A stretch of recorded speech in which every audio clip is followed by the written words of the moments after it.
కాండ రూపాంతరాలు. కాండాలన్నీ ఊహించినట్లుగా ఎప్పుడూ ఒకే విధంగా ఉండకపోవచ్చు.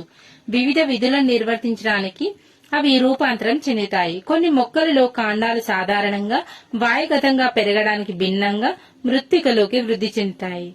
ఇటువంటి భూగర్భ కాండ రూపాంతరాలను చూస్తే మొక్కల కాండాలు ఆహార పదార్థాలను నిల్వ చేయడమే కాకుండా పెరుగుదలకు, ప్రతికూల పరిస్థితులను ఎదుర్కొని దీర్ఘకాలికతను చూపే అంగాలుగా పనిచేస్తాయి. అవి శాఖీయ వ్యాప్తిలో కూడా తోడ్పడతాయి. ఉదాహరణకు బంగాళదుంపలో దుంపకాండం.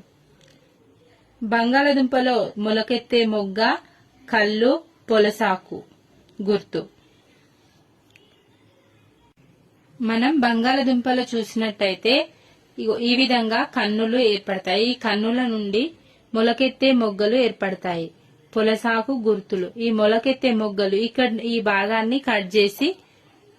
కట్ చేసి మనం పాతినట్టయితే, భూమిలో పెట్టినట్టయితే మనకు వాటి నుంచి కొత్తగా బంగాళదుంపలు ఏర్పడతాయి.